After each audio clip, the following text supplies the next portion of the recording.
Hey, you guys, I just wanted to jump into your earballs and share something with you that I thought was really exciting. I don't often come onto the podcast to share specific programs and opportunities, but sometimes an opportunity is presented to me or something comes across my inbox that I think is so unique and so special that I really do feel like it's worth taking the time to share it with you guys. So if you have been a listener for a long time, you probably recognize Heather Hubbard's name. She is the owner over at Language of Joy and was on episode number 10 of the podcast.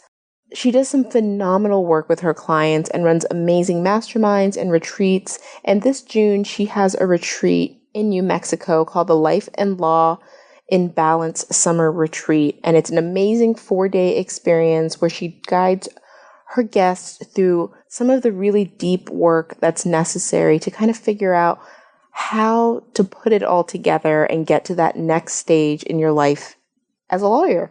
So if that's something that you guys are interested in, I really would implore you to explore it a little further. If you want to get to know Heather a little better or get a refresher, you should pop over to episode number 10 and take a listen, or head over to her podcast, which she launched late last month, which is also phenomenal. It's called Hustle and Flow, and she kind of shares her process and her tips and strategies, and you can get a real good feel for the way that she approaches the work that she does.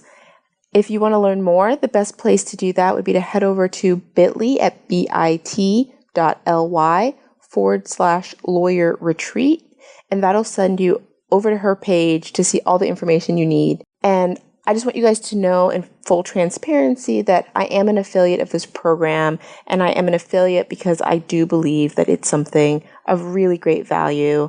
So if you guys have any questions, also feel free to email me. I'm happy to answer any questions. I've talked to Heather about this extensively, and I think it's a wonderful opportunity for the right person who's ready to do the type of work that Heather offers. But that's all I have for you guys on this. Enjoy the show.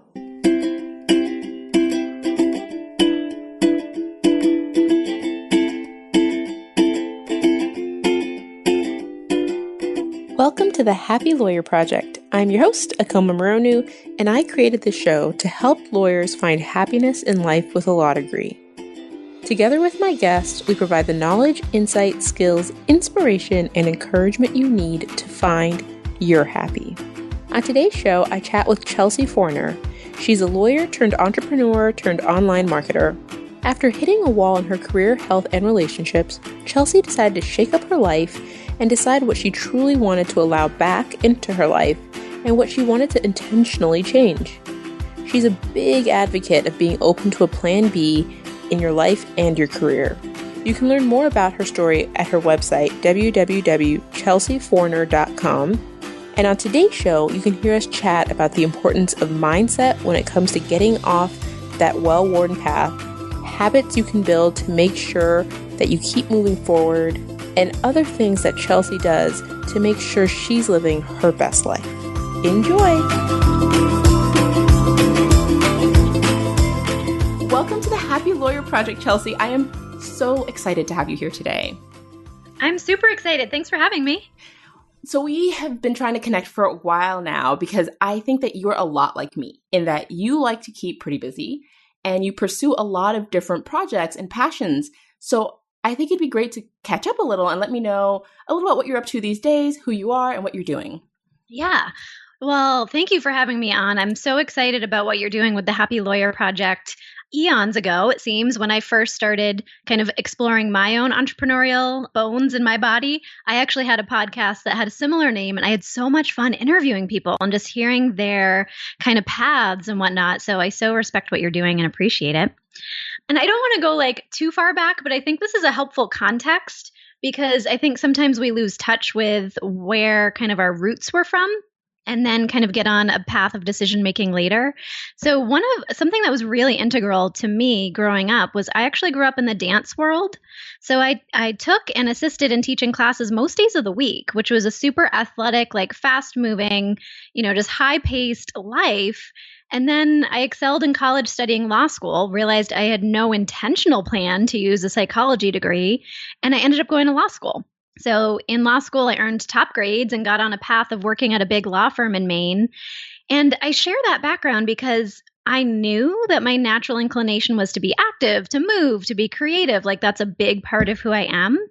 But because I just happen to be good at school and love learning and I'm also super meticulous, got caught up in taking a path that was very much Chelsea trying to be a square peg in a round hole situation. And, I was going from being incredibly athletic and confident and self-competitive to sitting at a desk with billable hour requirements and no creative outlet. And honestly, I spiraled pretty quickly in my career into anxiety and health issues and just felt completely stifled. And so, now you look at me and I do have lots of projects going on. But the turning point for me was a random Tuesday morning. And I don't know if any of your listeners will be able to relate to something like this. That I needed to be in early to set up paperwork just for an in-person closing. All of the work was done. I just had to facilitate getting signatures. And I was in the shower and I started having an anxiety attack. And I was only 28. I found myself that morning literally a puddle of anxiety on the bathroom floor and realized I needed to make a change. It wasn't the job, it wasn't the firm. I couldn't blame anyone but my poorly planned choices, right? So I was just feeling intense breach of integrity between who I wanted to be and the version of myself that I had allowed to kind of passively create. So I didn't know the exact answer, but I share that because over the past 5 years, I've been cobbling back together a much more intentional life and intentional career. So I've kind of been a mutt in business, exploring and launching a few different businesses while still practicing law until I found kind of the sweet spot of opportunities. So now it's Chelsea in a snapshot is my career is three-pronged. I do still remain of counsel to a law firm that I helped to co-found that works with startups. So I have some client relationships, but I no longer really take new clients.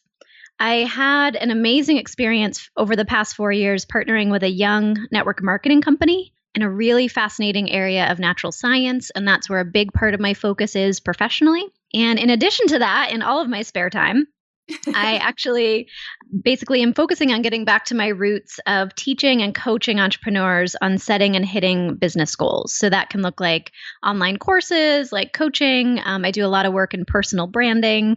So it's funny when people ask me what I do, I'm like, well, what do you do? And let me see if something I do matches. I totally forgot. One of the reasons I loved you and wanted to reach out to you was because I was seeing you in a lot of the places that I was.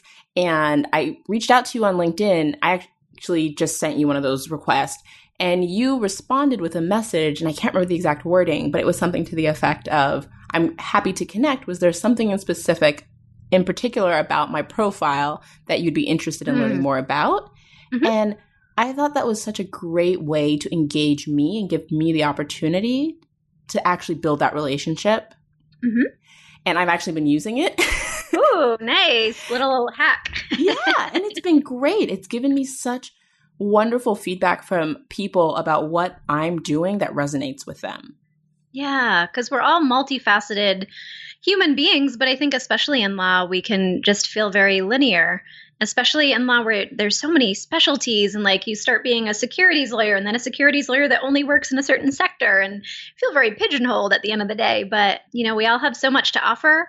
And I love to just, see if people resonated with a certain part of my profile or a post I had shared, because that's where I want to start the conversation with them. It's so good. And I also loved the phrase breach of integrity, because I think that's so key, is that when you're living in alignment and in working in integrity and making choices in integrity with who you believe you are, that's such a foundation for being happy. I think it's really hard I think it's impossible actually to be happy in that space if you don't feel like you are living in integrity.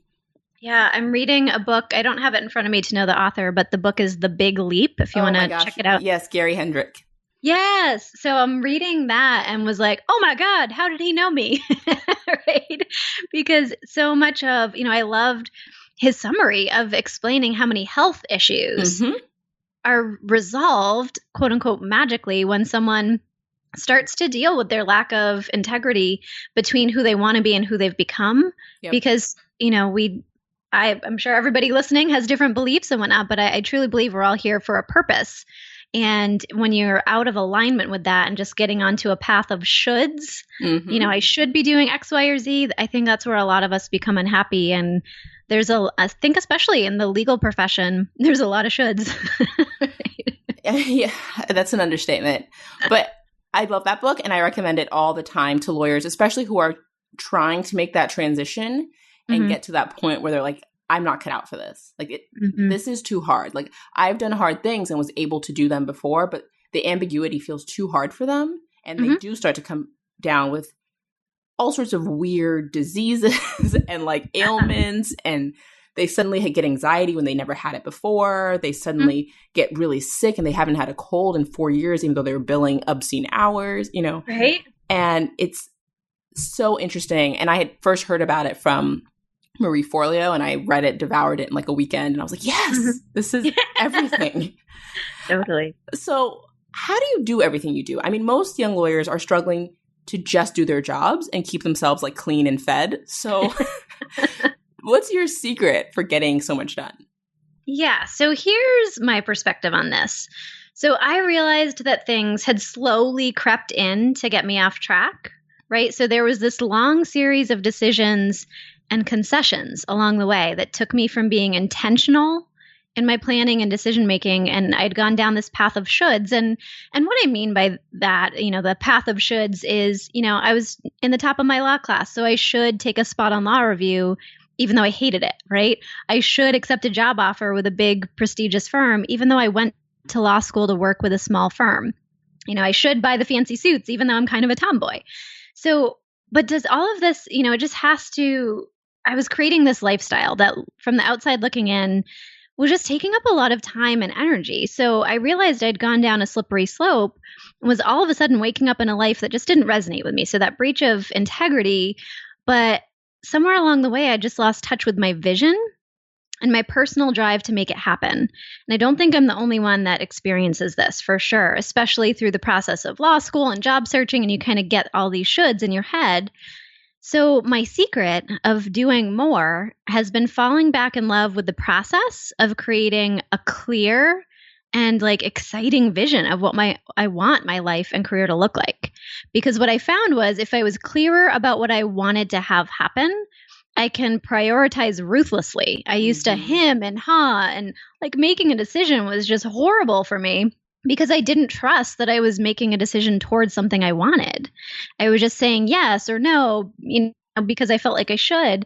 But once I felt like I could really move towards something, my ability to screen opportunities or to screen something competing for my time, it just became like, oh, that's not in alignment with my vision. I'm sorry that. And I just say that to people and they probably think I'm crazy. If someone wants to hire me as a lawyer right now and I don't have any more bandwidth, I say, I'm sorry, that's not in alignment with my vision for this quarter. Can I introduce you to one of my colleagues? And they probably think I'm crazy, but that's the barrier for me and the buffer just to really look at, we all have the same amount of time in the day. But when I do not feel super clear about what I want, like right now, part of my vision is, to really ramp up my residual income coming in and to really only take work that's geographically flexible so I can work anywhere. And so if an opportunity falls into my lap that's requiring me to do a good amount of time for something that would be hourly pay as opposed to residual, or if it's going to require me to be in a location for a couple weeks or months, the answer is no. And I feel really clear about that because I have that laser focused vision. And that way I'm not sitting there hemming and hawing and that takes up a lot of time.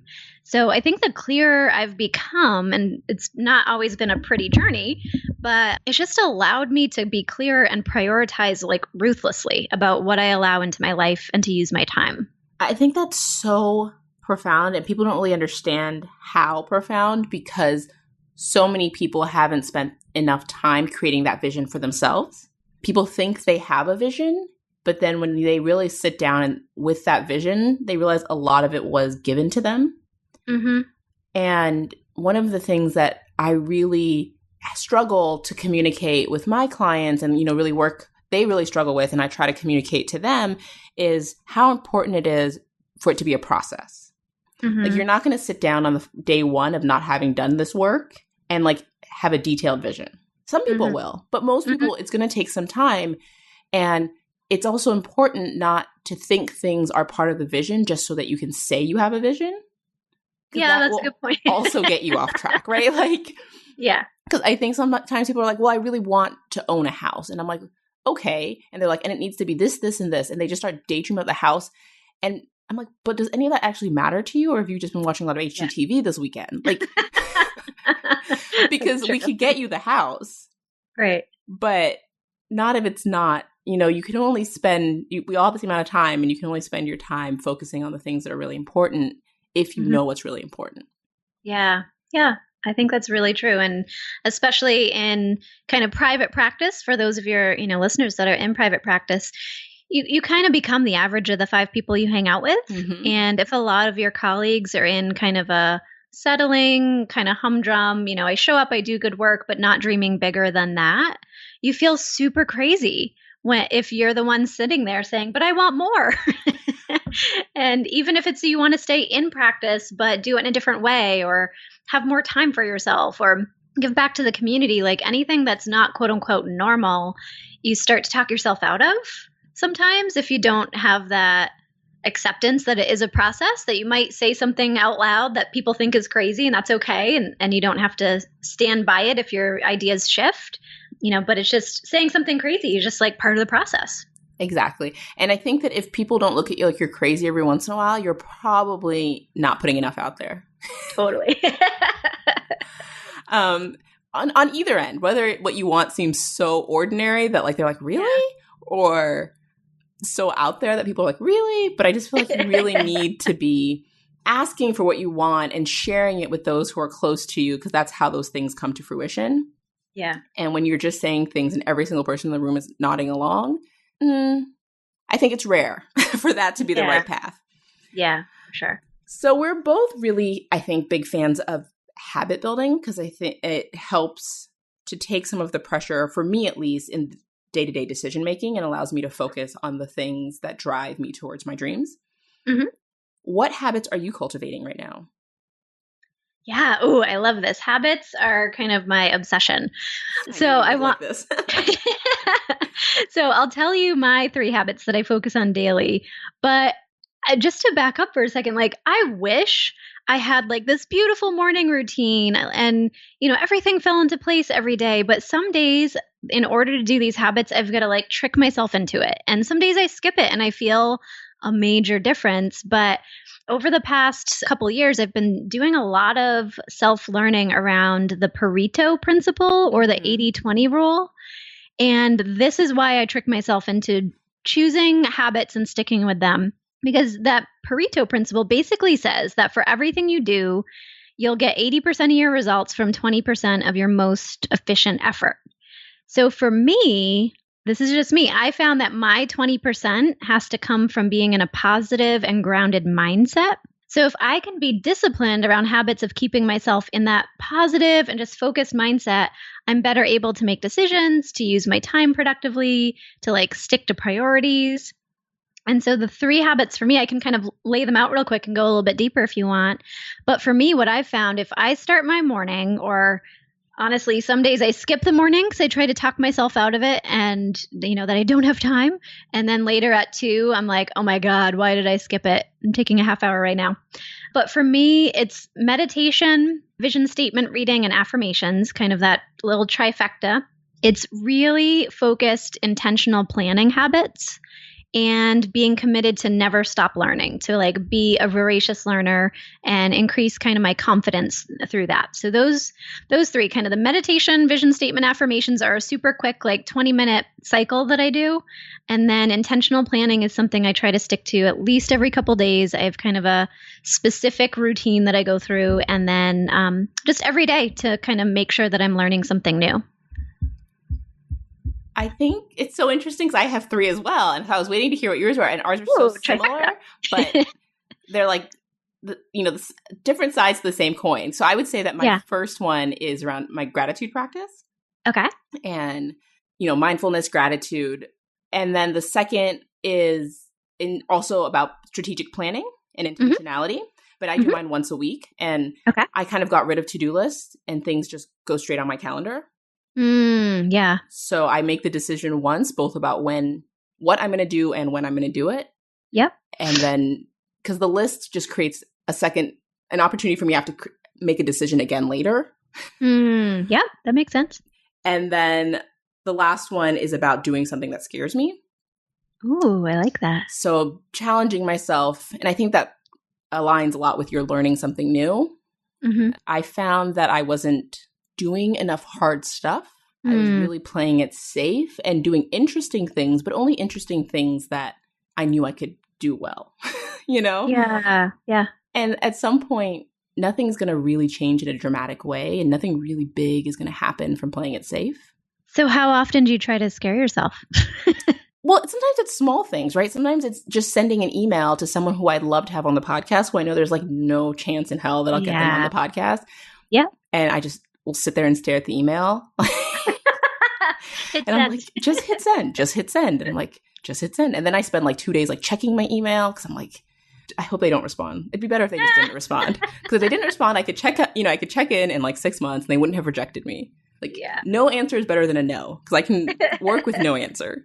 So sometimes it's little things like that. It's not always something huge. And we're also we have a lot of secret projects that terrify us. So I feel like that accounts for a lot of my fear right now, my fear chasing. Fair enough.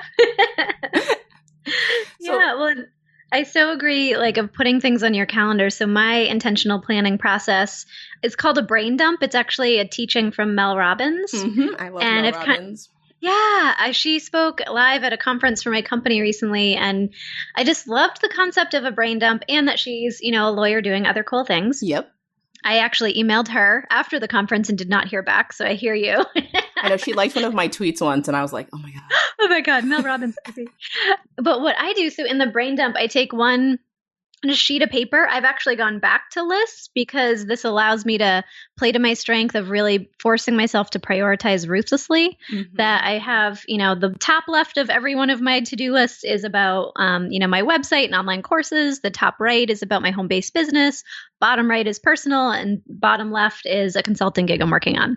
So I have all these things that are competing for my time, and I just sit there and brain dump everything that I should do. And then I star the top 3 things in each category. And then I start going, 1, 2, 3, 1, 2, 3, 1, 2, 3 until they're done. But the trick is that the time's got to go in my calendar. Yeah. Because if I start to find that there's, 12 priorities and only an hour today to do something, it's like, oh, shoot, what? So I've either got to, lessen priorities. And I like that method because what usually happens is something that I thought was a priority resolves itself. It isn't as pressing, or 2 days later, like that need has just changed. And so it allows me to kind of flip back I do this like every 2-3 days, and it allows me to kind of flip back and see, what really is priority. So that's kind of my neurotic adaptation of the brain dump. And if any of your listeners want to know a little bit more about how I approach any of the habits, I do have a free report on my website called the 3 Daily Habits that keep everything on track for me. And I have some kind of ideas around affirmations and how to multitask learning as opposed to numbing our mind with just entertainment all the time.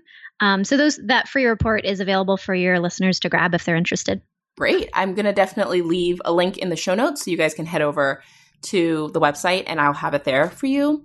And you should definitely check it out, because I think that what you're saying could change people's lives and really maximize their time, because so many lawyers do waste, I hate to use the word waste, but prioritize incorrectly because they're not sure about where they're headed. Yeah. But to your other point about cultivating positivity, because you find that that's the space in which you're most productive, I've found that a lot of people struggle to distinguish between their mindset and their personality traits. Yeah. A lot of lawyers think of themselves as high-strung, type A, worriers. Like, they don't realize that in a lot of cases, they've just trained their minds to think in those patterns, and that may not be who they actually are. What adjustments did you need to make to your own mindset in order to move out of that kind of law firm conveyor belt path? Yeah. Well, I actually wanted to share a quote here. I wrote it down on a card because I'm famous for butchering quotes. But for me, a great example of kind of what my journey has been is a quote by Maya Angelou. And it's hope and fear cannot occupy the same space. Invite only one to stay. Right. So to me, fear and worry are one and the same. And you can't be constantly worrying and being positive. But it was important for me to think about that quote and realize that I was inviting either one. And I had 100% control of what I let come into my mind. And, so there's the concept of realizing that you are what you allow in your mind, which is maybe a little bit of a kind of out there frou-frou concept if someone's, it doesn't have that background, but also just really black and white that we're also the average of the 5 people we spend the most time with. And I think this is a challenge for lawyers because, a lot of lawyers' mentality is just like, it is what it is. You might say, I'm a worrier. I hang out with anxious, worrying people. Like, it's fine.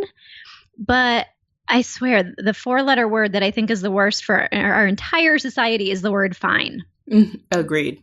Right? Because if you just kind of say, I worry, I have a lot of anxiety, I'm not super happy, but it's fine. Once I had that anxiety attack and that was kind of a just wake up call for me, I started to run, not walk, to run towards finding ways that I could start to just shift my mindset. Because once something is normalized for you and it's fine, even though anyone outside looking in can see that it's not, it all just comes down to a decision. Like if you're not happy, if you're feeling like you're on that conveyor belt, you just have to decide that you don't want it any longer. And I know that sounds super complacent and like common sense, but it's the hardest thing you could possibly ever do because then you're deciding, I'm going to change how people see me. I'm going to change how I see me. And I'm going to let myself dream bigger. And that's kind of beaten out of us in law school to some degree. Right? So, for me, it's really thinking about my mind as a container and that hope and fear cannot be there at the same time. And fear is like a representative of so many negative things. But hope is planning, is saying affirmations, is, meditating, is doing all of the things that you're talking about that you do, is scaring yourself a little bit because you have hope that there's different types of emotions out there, right? So that if you can just attach positive things to that hope and decide that negative fear just is not something you want to invite, then you start to seek out ways to trick yourself into finding hope, I think. Now I'm going to butcher my own. It's not even a quote. It's like a fable. I don't know what it is, but I'm sure you've heard it about the 2 wolves. If you have a wolf that's powered by joy and hope and positivity and one that is full of fear and anger, and they are going to go battle, which one's going to win? The one you feed. Mm-hmm. And that goes back to kind of your point about meditation and my habit of mindfulness. It's really learning to control your mind and put in good thoughts, choose good thoughts, because at any moment you can choose which thoughts you focus on. Mm-hmm. And I recently had Christina on my show, and she made this point about sitting down on one day and realizing how blessed she was and how she'd been telling herself for years that she had no options. And she was like, how is that possible? I live in one of the richest countries in the world, have advanced degrees, make this much money, and I think I have no options. Like, right? So how did I get to this point? Like that I thought, that I was thinking this about my life and the possibilities in my life. And it's a day-to-day thing. It's a day-to-day decision. And I don't think we realize that we're making it. And you're right. Law school doesn't always do law school students the service of teaching them how to turn off that kind of critical, skeptical, analytical skill that they're teaching in their private life. Yeah. Yeah. And maybe, I don't know that it's law school's place, but there's something in the culture that I'm sure there's other professions as well, whether it be, stock brokerage or other really high powered, positions where you're expected to be an expert all the time and people pay you handsomely per 6-minute increments, right? To then say it's worth my mental health and happiness to take a half hour to sit down and read a book on like communications or watch a TED talk, like it almost feels super confusing to say, well, my time's more valuable than that. But the Pareto principle says that might be just what's missing. Like, I feel like when I was younger, I'm actually super introverted. And I grew up in a family split between introverts and extroverts. And I thought that only extroverts were like magically born confident because the extroverts in my life were really confident. And so I was like, well, shoot, I guess I missed out on that lot in life, right? Because I'm introverted and kind of more timid and overthink what I'm going to say and want to be over prepared. But I started to realize that confidence is just a skill, just like anything is a skill. And so, grounding yourself is a skill, meditating is a skill, like all of those things you either practice or you don't. And I just hate to see people concede like, oh, I went to law school or I went to, had some experience. This is my lot in life, because we all have control. And, like you just mentioned about Christina, especially if you have higher education, you have opportunities. A lot of times it's just scaling back and saying like, okay, what's a half hour of really helpful things that I could do that's like scaling back from having to be the expert, just exploring who I am. Kind of a non sequitur for a lot of us. I love that you used the example of confidence, because I've done a lot of reframing around that word for myself in the last year. Because I definitely was somebody who used to think confidence meant I knew I could do it. Yeah. Whereas now I know that confidence just means I'm up for the challenge. I like that. And I suspect that a lot of women especially feel that way about confidence. That confidence means I know that I'm more likely than not and almost 100% sure that I will succeed at this thing I'm trying. Mm-hmm. And so it stops us from pursuing things that we're only 49% sure will succeed. And guys are just better at it. I mean, the studies have shown that guys are better at it. And I was talking to this woman who does HR for a company that recently moved from California to Texas, and she's had to rebuild their entire workforce. She's interviewed hundreds and hundreds of people, and 99% of the people who negotiated their salary were men. Yeah.